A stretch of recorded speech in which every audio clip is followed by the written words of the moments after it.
నమస్తే, welcome to college TV. నేను మీ సన్ని. ప్రధానంగా మనం ములుగు జిల్లాలో ఉన్నాం. ములుగు జిల్లాకి సంబంధించి ఒక లంచగొండి అధికారి వల్ల ఒక ఆదివాసీ రైతు తీవ్రంగా ఇబ్బందులు పడుతున్న సిచ్యువేషన్ ఉంది.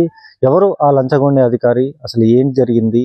దాదాపు రైతు బీమాలో దాదాపు 3 సంవత్సరాలు గడుస్తున్నప్పటికీ ఆ వ్యక్తి ఎక్కడికి వెళ్ళాలో ఏం చేయాలో అర్థం కాకుండా ఉన్న సిచ్యువేషన్ లో కాలేజీ టీవీని అయితే ఆశ్రయించడం జరిగింది. ఈ నేపథ్యంలోనే అసలు ఆ అధికారి ఎవరు, అసలు ఏం జరిగింది అనేది ఆయన మాటలో విందేసుకునే ప్రయత్నం చేద్దాం. ప్రస్తుతం అయితే మనం ములుగు జిల్లాకు సంబంధించి ఎటునాగరం మండలం నుంచి మారుమూల ఏజెన్సీ ప్రాంతంలో ఉన్నాం.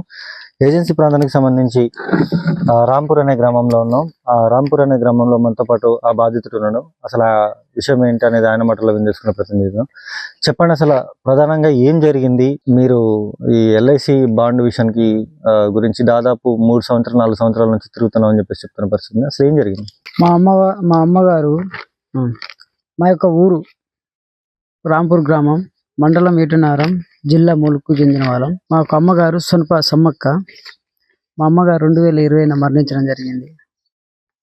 మరణించడం జరిగింది. అప్పుడు మా అమ్మగారికి రైతు బీమా అనేది ఎల్ఐసి బాండ్ తోటి ఉన్నది. చనిపోయిన తర్వాత దానికి సంబంధించిన పత్రాలన్నీ కూడా పట్టుకొని అగ్రికల్చర్ ఏవో ఆఫీస్కి పోవడం జరిగింది. పోయిన క్రమంలో అన్ని కూడా అగ్రికల్చర్ ఏవో మైభవన్ గారికి సేకరించిన 10-15 రోజుల్లో పైసలు పడతాయి అన్ని ఇచ్చారు. కానీ ఒకటి అఫిడవిట్ కూడా కావాలా, అమ్మ పేరు సొనప అయితే సనపని పడ్డది కాబట్టి అఫిడవిట్ కూడా నేను చేసుకొస్తాను చెప్పి ములుగులను అఫిడవిట్ చేయించి ఇంకో 10 రోజుల్లో పడతాయి నరేష్ అని చెప్పిన వ్యక్తే ఆ ఒక వ్యక్తి నీతో ఒక ముచ్చటి మాట్లాడాలని కూడా అన్నారు. అన్న క్రమంలో నన్ను సైడ్కి తీసుకుపోయి ఒక 80,000 మాత్రం ఫస్ట్ కట్టాలి, ఎందుకంటే మీకు 5 లక్షలు వస్తాయి కాబట్టి మాకు కూడా ఒక 80,000 ఇవ్వడం వల్ల మేము కూడా అధికారులు అందరం కూడా చిరుని పంచుకోవడం కూడా జరుగుతుంది నరేష్ అని. నాతో కూడా సన్నిహితంగా కూడా ఉన్నోడే, నాతో కూడా ఒక సంవత్సర కాలం సన్నిహితంగా కూడా ఉన్నోడే. ఎటునారం చేసేటప్పుడు కూడా మంచి నరేష్ అనేది గౌరవంగా మంచి కలిసిమెలిసి ఉండేటోడే కాబట్టి నాకు ఓపెన్ అయిన క్రమంలో నేను అన్న కదా పైసలు పడ్డ తర్వాత ఇస్తానని అన్న తర్వాత మళ్ళీ ఒక రోజు ఆ యొక్క మై పవన్ అనే అధికారి ద్వారా ఒక వ్యక్తి డబ్బులు వసూలు చేయడానికి ఒక వ్యక్తిని పెట్టుకున్న వ్యక్తి పేరు సమ్మయ్య అని ఉంటాడు ఎటునారాయణ. ఆ సమ్మయ్య అనే వ్యక్తి ఆయన ఒక ఇంటికి ఎటునారాయణ ఆయన ఒక ఉండే రూమ్కి పిలిపిస్తే నేను పోయి కలవడం జరిగింది. కలిసిన క్రమంలో అతను 80,000 సార్ అడిగాడు కదా, ఆ పైసలు మరి తీసుకొచ్చావని చెప్పి ఆ వ్యక్తి ద్వారా అడిగిచ్చింది. మళ్ళీ అడిగిస్తే పైసలు పడ్డ తర్వాతనే ఇస్తానంటే, లేదు ఇదివరకు కూడా కొందరు అట్లనే పైసలు పడ్డ తర్వాత ఇస్తానని చెప్పి పడ్డ తర్వాత ఇస్తలేరు అని చెప్పి అట్లా చేయడం కూడా జరగడం వల్ల సార్కు నమ్మకం లేదు కాబట్టి ముందు పైసలు ఇస్తేనే చేస్తానని చెప్పి సార్ అనడం జరిగిన తర్వాత ఆ 2-3 రోజుల వ్యవధిలో ఆ ఒక సారు మీకు మళ్ళీ పోయి సార్కు నేను కలవడం జరిగింది. కలిసి సార్ మరి 10 రోజులు పైసలు పడతాయి కదా, అన్ని కాగితాలు ఇచ్చాం కదా సార్, ఏమైంది అంటే ఇప్పుడు నీకు పైసలు పడాయి, ఎందుకంటే నీకు ఇప్పుడు ఎల్ఐసి ఐడి లేదు అన్నాడు. స్టార్టింగ్లో ఎల్ఐసి ఐడి అని లేదు, ఏమనలేదు, అన్ని కరెక్ట్ ఉన్నాయి, పైసలు 10 రోజుల్లో పడతాయి అన్నాడు. అన్ని రకాలుగా నువ్వు 10 రోజుల్లో తీసుకోవాలి పైసలు అన్ని చెప్పిన వ్యక్తే ఒక డబ్బులు ఇవ్వనంటాలకే ఇక నీకు ఎల్ఐసి ఐడి లేదు, నీకు రైతు బీమా రాదు అని చెప్పి నన్ను చాలా ఇబ్బందికి గురి చేసిన క్రమంలో నేను అక్కడనే ఎంబటే ఏం జరిగింది సార్, మరి ఎందుకు రావు, నాకు అన్ని కరెక్ట్, భూమి పట్టా ఉన్నది, నాకు అన్నీ ఉన్నది, ఒక ఎల్ఐసి బాండ్ ఉన్నది, అన్ని ఉంచుకొని కూడా నాకు ఎందుకు డబ్బులు రావు అని చెప్పి నేను గట్టిగా అగ్రికల్చర్ ఏడి దగ్గరికి పోతే ఏడి అంటారు కదా, లేదు ఇది మీరు ఏమైనా పట్టాగింటే కరప్షన్ల గింట పెట్టుకోవచ్చు అందువల్లనే ఆగింది కావచ్చు అని అంటే ఎంబటి అక్కడ నుండి ఆర్డీఓ దగ్గరికి దరఖాస్తు చేయడం జరిగింది. ఆర్డీఓ చేస్తే ఆర్డీఓ గారి నుండి ఎంఆర్ఓకి ఇస్తే ఎంఆర్ఓ గారి దగ్గరికి వెళ్ళిన వేళ ఎంఆర్ఓ మాకు క్లియరెన్స్గా ఒక లెటర్ కూడా ఇవ్వడం కూడా జరిగింది. ఈ యొక్క లెటర్ మాది ఏం తప్పు లేదు, మేము 2 ఎకరాలు 7 గుంటలు సొనప సమ్మక్క పేరు మీద 1 ఎకరం భూమి ఎక్కకపోతే మేము డిజిటల్ సైన్ ఇచ్చి కూడా ఎక్కించినట్టుగా కాగితం రూపకంగా కూడా ఎంఆర్ఓ కూడా మాకు కాగితం కూడా ఇవ్వడం జరిగింది. మా దగ్గర ఏం తప్పు లేదు, అది అగ్రికల్చర్ అధికారుల దగ్గరనే జరిగింది, ఆ పొరపాటు అని చెప్పి ఎంఆర్ఓ కూడా చెప్పిండు. కాగితంతో పాటు ఇచ్చి ఇవ్వడం కూడా జరిగింది.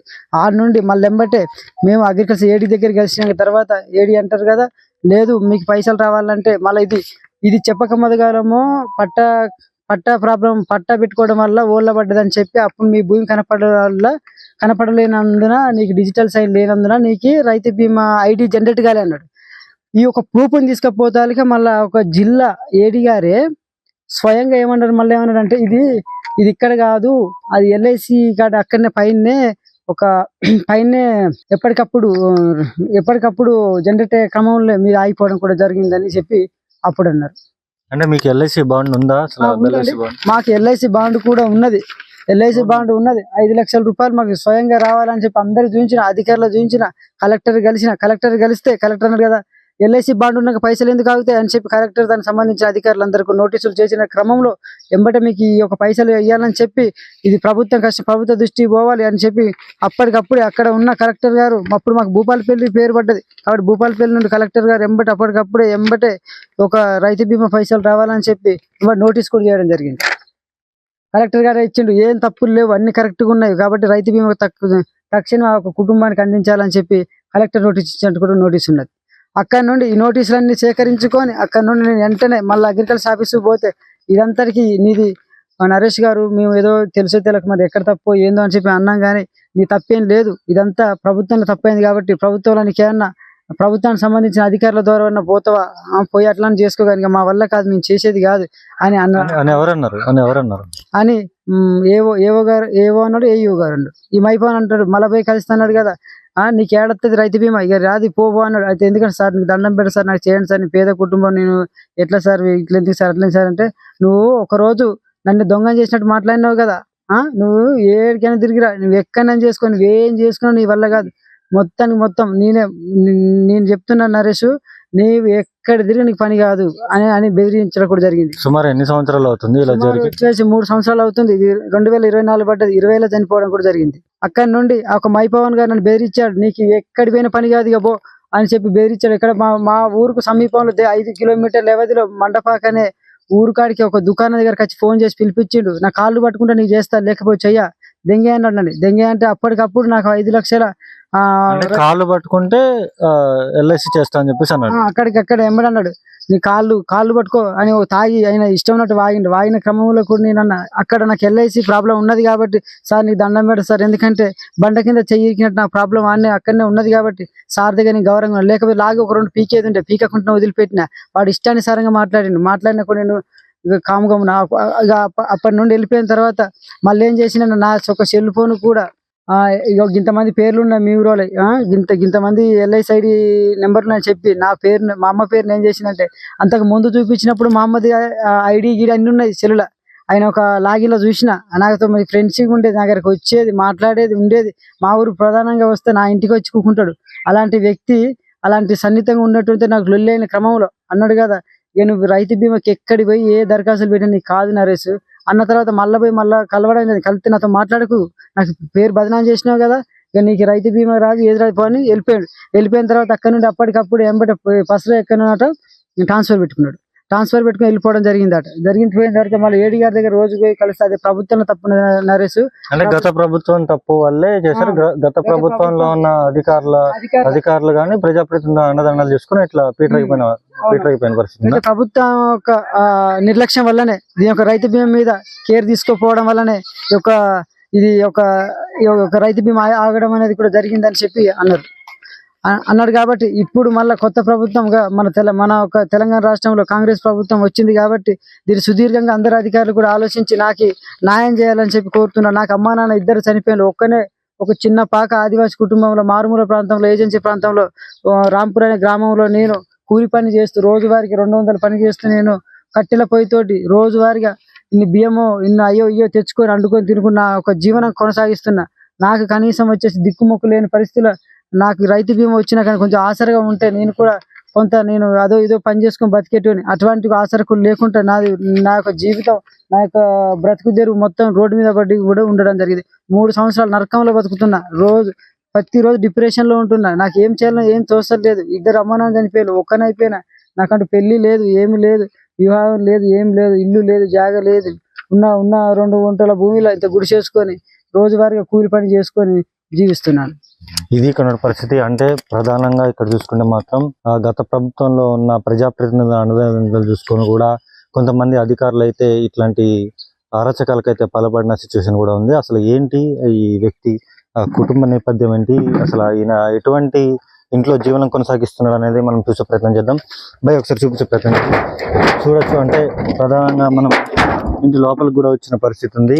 ఇంటి లోపలికి వచ్చి చూస్తున్న పరిస్థితి కూడా ఉంది. ఒక చిన్న ఇంట్లో చిన్న ఏదైతే కర్రలతోని నిర్మించుకున్న ఇంట్లో అయితే ఈ వ్యక్తి జీవనం కొనసాగిస్తున్న పరిస్థితి ఉంది. ఒక మంచం, ఒక బీరువా, ఒక గ్యాస్ సిలిండర్ కూడా చూసుకోవచ్చు మనం విజువల్స్ లో చూసుకోవచ్చు. జీవనం కొనసాగిస్తూ దిక్కుతోచిన పరిస్థితుల్లో, దయనీయ పరిస్థితుల్లో అయితే ఈ వ్యక్తి కాళోజీ టీవీని అయితే ఆశ్రయించడం జరిగింది. ఇలాంటి లంచగొండి అధికారులను వెంటనే శిక్షించి మాకు తగిన న్యాయం చేయాలంటూ కూడా ఇక్కడ ఉన్నటువంటి ఆదివాసీకి సంబంధించిన వ్యక్తి అయితే మనల్ని అడుగుతున్న పరిస్థితి ఉంది. చూడొచ్చు అంటే తల్లి తండ్రిని కోల్పోయి కూడా చూసుకోవచ్చు మన విజువల్స్ లో. తల్లి తండ్రిని కోల్పోయి కూడా దాదాపు 8/4/2020లో చనిపోయారు. వాళ్ళ నాన్నగారు వచ్చేసి 27 నెలలో 2022లో అయితే ఆయన చనిపోయిన పరిస్థితి ఉంది. అసలు మేము ఏం చేయాలని చెప్పేసి ఇక్కడ ఇచ్చేస్తున్న పరిస్థితి కూడా ఉంది. ఏం చేయాలో అర్థం కాకుండా కూడా ఇక్కడైతే కాళోజీ టీవీని ఆశ్రయించిన పరిస్థితి ఉంది. ఇప్పటికైనా వ్యవసాయ శాఖ మంత్రి స్పందించి ఈ లంచగొండి అధికారిని సస్పెండ్ చేసి ఈ వ్యక్తికి అయితే రైతు బీమా అందజేయాలంటూ కూడా ఇక్కడ ఉన్నటువంటి ఆదివాసీలు కావచ్చు, ఆదివాసీ సంఘాల నాయకులు కావచ్చు, లేకపోతే ఆదివాసీ ప్రజలు కావచ్చు, వీళ్ళందరూ కోరుకుంటున్న పరిస్థితి అయితే ఇక్కడ నెలకొంది. ఇది ఇక్కడ ఉన్న పరిస్థితి. కెమెరా పర్సన్ సతీష్తో సన్నీ, కాళోజీ టీవీ, వరంగల్.